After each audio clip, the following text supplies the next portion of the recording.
নমস্কার বন্ধুরা, আরও একটি মজাদার রেসিপি নিয়ে চলে এসেছি।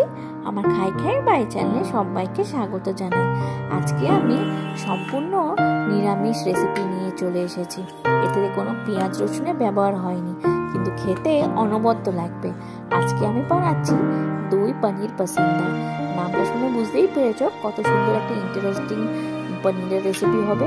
সাধারণত যেরকম আমরা পনিরের নিরামিষ রেসিপি, পনিরের ডালনা বা পনিরের ভাপা বা দই পনির খাই, সের থেকে একটু আলাদা।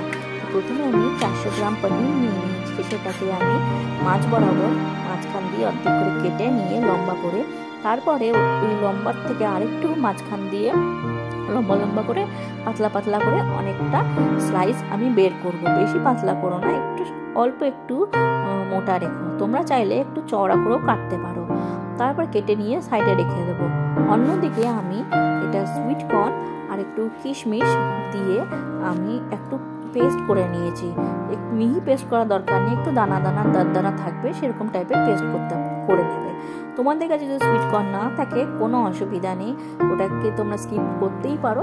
তোমরা চাইলে এমনি পনিরটাকে একটুখানি ম্যাশ করে তার সাথে আলুও দিতে পারো, বয়েল আলু। তার সাথে একটু দিলাম আমি 1 চামচের মতন আদা গুঁড়ো, আদা জিঞ্জার পাউডার। এটা আমার কাছে ছিল, আমি কিনে রেখেছি, খুব কাজে লাগে। কখনো কোনো ড্রাই ইনগ্রিডিয়েন্টস বা চিকেনে কিছু রেসিপি বানালে সেখানে আমার এটা খুব কাজে লাগে। তোমরা এটাকে অনলাইনেও পেয়ে যাবে বা যে কোনো শপিং মলেও অ্যাভেলেবেল একদম ইজিলি।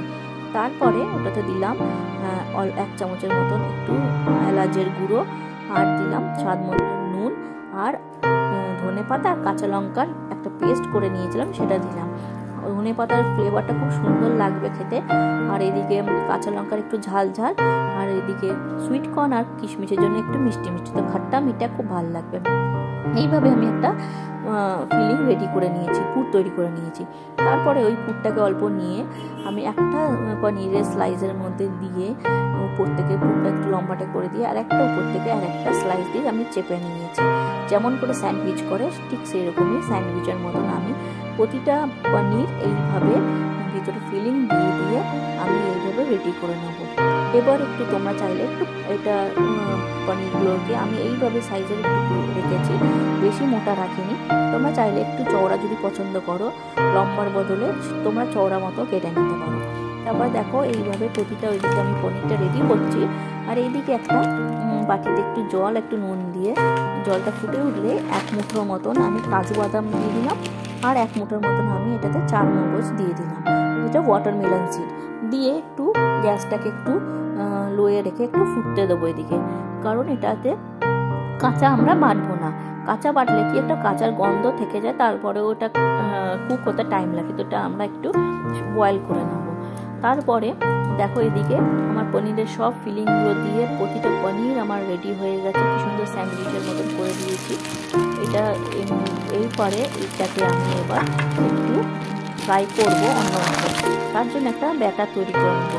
আমি নিয়েছি 2 থেকে 3 টেবিল চামচের মতন কর্নফ্লাওয়ার, আর 2 থেকে 3 টেবিল চামচের মতন একটু ময়দা নিয়েছি, আর নিলাম স্বাদ অনুযায়ী একটু নুন, আর তার সাথে একটু অল্প একটু হলুদ গুঁড়ো দিয়ে সব শুকনো উপকরণগুলো ভালো মতন একটু মিশিয়ে নেব। তারপরে জল দিয়ে এরকম পাতলা একটু ওয়াটারি ফ্লোয়িং থাকবে সেরকম একটা আমরা ব্যাটার তৈরি করে নেবো। বেশি মোটা করলে কি হবে, ভিতর থেকে পনিরটা কাঁচা থেকে যাবে, তো পনিরটা আর ফ্রাই সেরকম হবে না। জাস্ট আমাদের একটু পনিরটাকে উপর থেকে কোট করার মতন সেরকম, যাতে আমি এটা এমন করেই বানাবে ব্যাটারটা, যাতে ভিতরে যে ফিলিংসটা ভাজার সময় বেরিয়ে না আসে, ভিতরে যেন বাইন্ড হয়ে থাকে। সেই জন্য এরকম ওয়াটারি টাইপের ফ্লোই তোমরা পনির ব্যাটারটায় বানিয়ে নেবে। আর অথচ পনিরটা উপর থেকে বেশ ভাজা ভাজা মতো একটা ফ্রাই হয়ে যাবে, আর ভিতর থেকে ফিলিংসটাও বেরিয়ে আসবে না। তার জন্যই আমি এরকম টাইপের একটা ওয়াটারি ফ্লোই মোটামুটি জাস্ট কোট করার জন্য নামমাত্র, সেই জন্য এরকম টাইপের একটা পনিরের আমি প্রতিটা পনিরগুলোকে এরকম একটু এপিট ওপিট করে কোট করে নিয়ে এই তেলে হালকা মতন গ্যাসটাকে একটু মিডিয়াম ফ্লেমে রাখবো, যাতে বেশি পনিরটা উপর থেকে বেশি যেন না ভেজে ফ্রাই হয়ে যায়, সেই জন্য মিডিয়াম ফ্লেমে রাখবে। আর সাবধানে একটু উল্টে পাল্টে পনিরগুলোকে একটু কালার ধরা পর্যন্ত এরকম ভেজে ভেজে জাস্ট তুলে নেবে। দেখো কত সুন্দর পনিরগুলো উপর থেকে দেখতে লাগছে, কালার ধরা পর্যন্তই। এই দেখো প্রতিটা পনির আমি এইভাবে একটুখানি ফ্রাই করে নেব। পনিরগুলো যাতে ভেঙে না যায় সেই দিকে একদম খেয়াল রাখবে, একটু হালকা হাতে একটুখানি থেকে পাল্টাতে হবে। প্রতিটা পনির আমি এইভাবে ভেজে নিয়ে তুলে রাখবো। এইদিকে আমার কাজু আর চারমগজটাও সেদ্ধ হয়ে গেছে। এটাকে ঠান্ডা করে আমি একটা পেস্ট বানিয়ে নেব। পেস্ট বানিয়ে নিয়ে এটাকেও রেডি হয়ে গেল।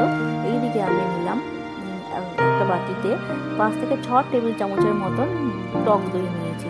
তার সাথে 1 টেবিল চামচের মতন জিরে গুঁড়ো দিলাম, 1 টেবিল চামচের মতন ধনে গুঁড়ো, আর একটুখানি হলুদ গুঁড়ো দিলাম, আর কাশ্মীরি রেড চিলি পাউডার দিয়েছি।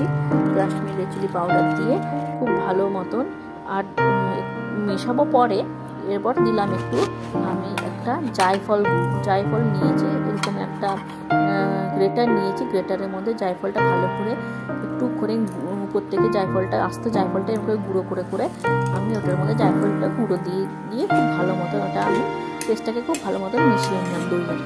তারপরে আমি ফোড়ন দিলাম গোটা গরম মশলা আর একটু দিয়ে এই যে পেস্টটা রেডি করেছিলাম দইয়ের সেটা পুরোটা দিয়ে এর মধ্যে খুব ভালো মতন এরপরে মিশিয়ে নেব। আর তার মধ্যে আমি কাজু বাদামের পেস্টটাও অ্যাড করে মিশিয়ে নিয়েছিলাম।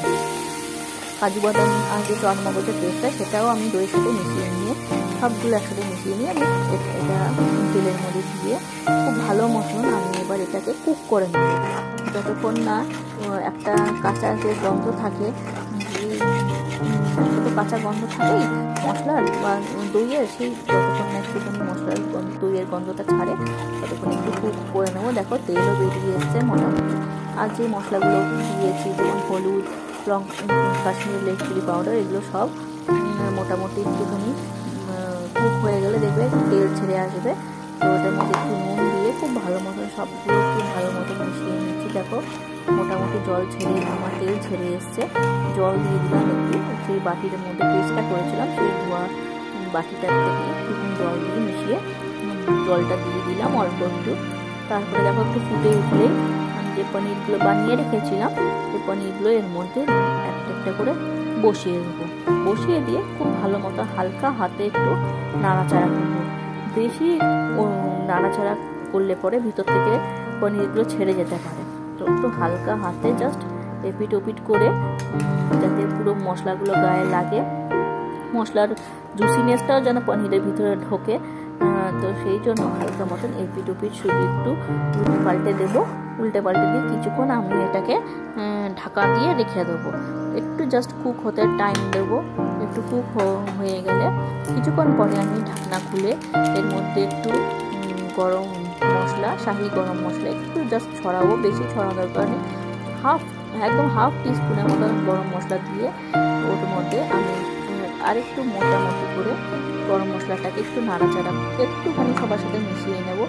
উপরে থেকে যাবে, একটু মিশিয়ে নিয়ে হালকা হাতে তারপরে 1 চামচের মতন আমি একটুখানি ঘি দিয়ে দেবো। ঘি দিয়ে আবার একটু খুব ভালো মতন মিশিয়ে নেব প্রতিটা ঝোলের সাথে। ঝোলে মিশিয়ে নিয়ে এরপরে আমি কিছুক্ষণ এটাকে ঢেকে দিয়ে গ্যাস অফ করে স্ট্যান্ডিং টাইম দিয়ে দেবো। ব্যাস স্ট্যান্ডিং টাইম দিলেই আমার রেডি দই পনির পাসিন্দা।